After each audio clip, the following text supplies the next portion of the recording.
So since you started your detailing business, you're getting customers, hopefully, and you're servicing their cars. Now, one thing that's going to happen, you can't avoid it. It's a part of being in the business is you're going to have unsatisfied, unhappy, rude customers. It's just the way it is. That's life. That's what you sign up for when you get into business. You can be selective about your customers. You can do the proper marketing. You can, price yourself properly. You can show your value, but it's just the way things are going to be.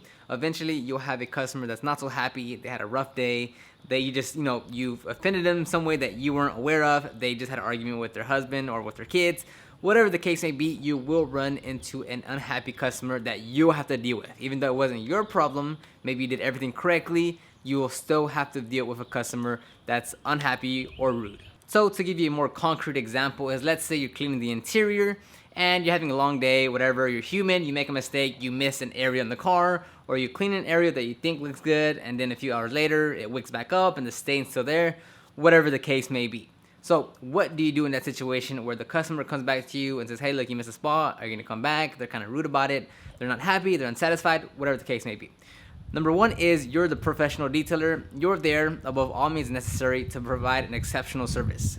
Regardless of what your option is on what you do with that complaint, or if you need to go touch something up, you need to do it in the most professional manner possible. Again, you're not gonna go and try to prove yourself right. You're not gonna say, well, I told you this, I told you that. That's not gonna happen. You have to provide exceptional service, because it's going to be worse if you try to prove them wrong, or if you try to prove yourself right and you have too much pride.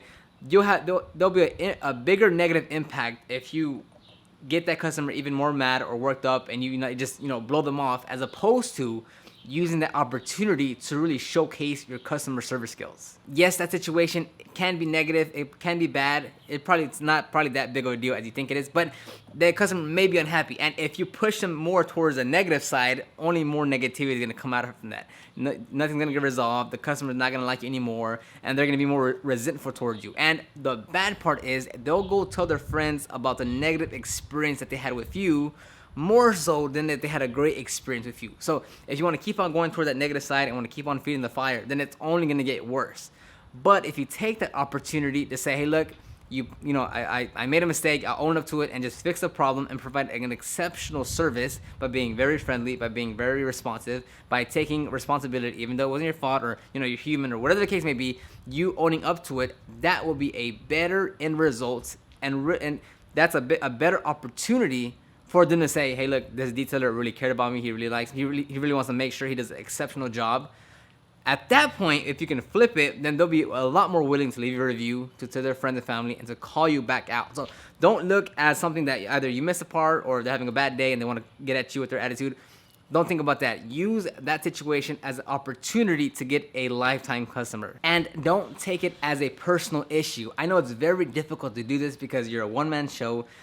Detailing is your passion, and you want to put all your effort into every single car. And regardless of what that reason was that the customer became unhappy or they contact you again, whatever the case, whatever the reason why that is, you cannot take it personal, because it is you as the business. And you can say, oh, well, I am the business. Look, it's your business. It's a separate entity than yourself. You're servicing customers.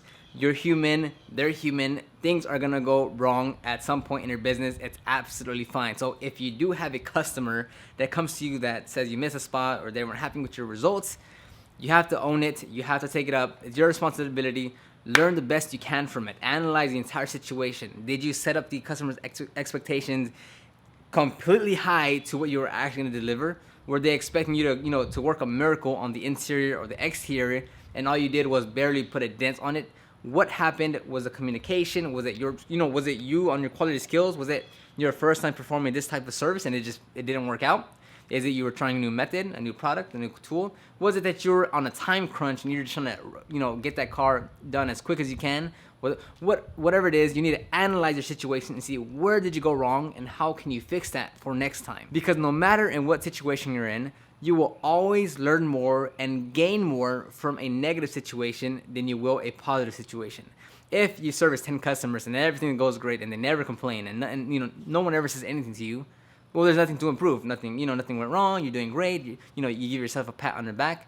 But if a few customers come to you and say, hey, look, I didn't like this about it, I didn't like this, you didn't explain this properly, you are now gaining knowledge on the customer side of things and saying, okay, well, everyone's telling me, well, some customers are telling me that I'm not communicating this properly. The customers are getting kind of confused about why I'm doing this, so I need to, fix that for next time. So learning from the negatives will always, or having negative situations will always give you much better feedback to improve yourself for next time. And be sympathetic. If a customer does have an attitude, they're rude, don't think they're a rude person all the time. Don't think they're someone that you don't want to talk to. Don't think that you just want to get the car done and move it and go on your way, or that you just want to stop right there and go somewhere that appreciates your time and value. Don't think like that, because you don't know what's going on in that customer's life. You don't know if they're going through a divorce, if they just lost their job, if they're having medical problems with their kids or another family member. You don't know if they just sat 6 hours in traffic. You don't know if they haven't ate. You don't know what that customer has going on in their life. So you, as a professional detailer that's there to offer exceptional service, you can't raise up to that same level of them and get them in a worse attitude than what they currently are. You have to be professional, be sympathetic, and agree with them. They're going through a hard day, just as we all do. So keep in mind what the customer is going through. Don't just say they're a jerk and they you don't want to detail their car anymore because they gave you a little bit of attitude. See what's going on. Think about their side of it. You have those bad days too, and move on with it. So hopefully you've enjoyed those tips.